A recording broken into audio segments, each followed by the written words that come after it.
Assalamualaikum, halo adik-adik, ini adalah soal dan jawaban TVRI live streaming hari Kamis tanggal 15 Oktober 2020 untuk SD kelas 4-6. Soal pertama, jelaskan manfaat metamorfosis kupu-kupu bagi kehidupan manusia. Untuk jawaban hanya sebagai panduan saja ya. Jadi manfaat metamorfosis kupu-kupu bagi kehidupan manusia adalah membantu penyerbukan bunga, menjaga kelangsungan ekosistem, membantu para ilmuwan memantau perubahan iklim, menyediakan antibiotik, membantu menyingkirkan serangga pengganggu, membersihkan lingkungan dari limbah. Untuk soal kedua, tuliskan perbedaan metamorfosis sempurna dan metamorfosis tidak sempurna. Jawabannya adalah perbedaan metamorfosis sempurna dan metamorfosis tidak sempurna adalah metamorfosis sempurna adalah fase pertumbuhan serangga dan amfibi secara lengkap yang meliputi fase telur, larva, dan imago atau hewan dewasa. Pada metamorfosis sempurna, telur menetas menjadi larva yang membentuk jauh berbeda dengan hewan dewasa. Pada metamorfosis sempurna terdapat fase pupa yang tidak terdapat pada metamorfosis tidak sempurna. Dalam metamorfosis sempurna, hewan dalam siklus hidupnya mengalami perubahan mencolok pada bentuk tubuhnya. Telur menetas menjadi larva. Larva dan bentuk dewasa dari hewan ini berbentuk sangat berbeda. Larva ini berubah menjadi hewan dewasa melalui fase pupa. Tahap metamorfosis sempurna pada hewan adalah telur, larva, pupa atau kepompong, dan hewan dewasa. Contohnya adalah metamorfosis seperti pada nyamuk, kupu-kupu, lalat, katak, dan ngengat. Sementara pada metamorfosis tidak sempurna, telur menetas menjadi bentuk larva yang disebut nimfa. Nimfa memiliki kesamaan dengan bentuk dewasa atau imago, kecuali organ reproduksi dan sayap. Nimfa berubah menjadi dewasa tanpa melalui fase pupa.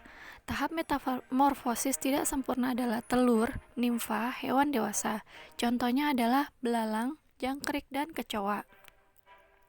Soal ketiga, ceritakan kembali pada keluargamu yang ada di rumah tentang cara penangkaran kupu-kupu.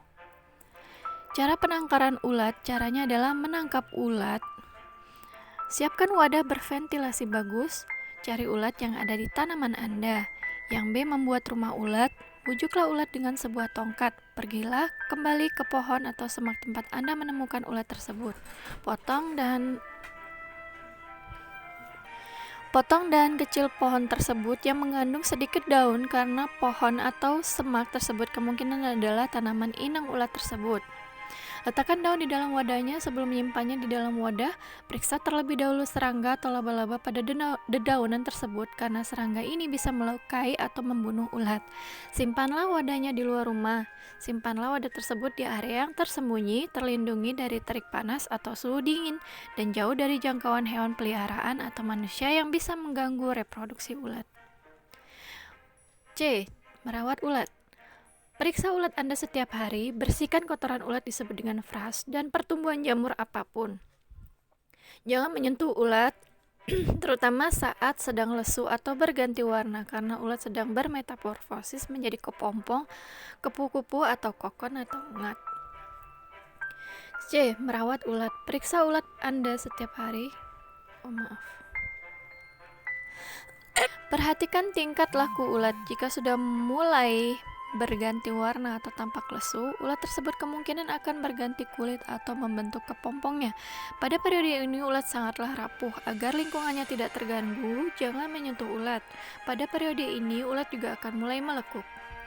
Pastikan bahwa kepompongnya menggantung di area terbuka. Pastikan bahwa kepompong menggantung di area wadah yang memungkinkan kupu-kupu untuk benar-benar membuka sayap tanpa menyentuh tanah atau wadah tersebut, agar bisa terbang ketika selesai bermetamorfosis. Sayap kupu-kupu membutuhkan ruangan yang cukup untuk tumbuh dan mengering, hingga jika tidak, kupu-kupu tersebut bisa jatuh ke tanah dan mati. Bersabarlah, waktu metamorfosis kupu-kupu atau ngengat bergantung pada spesiesnya. D. Merawat kupu-kupu. Bersiaplah untuk memberi makan kupu-kupu yang baru keluar dari kepompong. Perhatikan kupu-kupu tersebut selama beberapa jam. Bebaskan kupu-kupu yang Anda pelihara. E. Cara alternatif untuk mencari ulat. Cobalah tangkap ulat betina dewasa. Kunjungi peternakan kupu-kupu raja. Belilah ulat dari pemasok. Nah, untuk cara kedua ini bisa kalian baca sendiri ya. Dari A, yaitu mencari jenis-jenis kupu-kupu, hingga melepaskan kupu-kupu itu di alam bebas. Oke adik-adik, itulah soal dan jawaban TVRI live streaming untuk hari ini 15 Oktober 2020, hari Kamis. Maaf kalau suara kakak agak sedikit serak ya, semoga kalian memahami. Sampai jumpa lagi, bye-bye.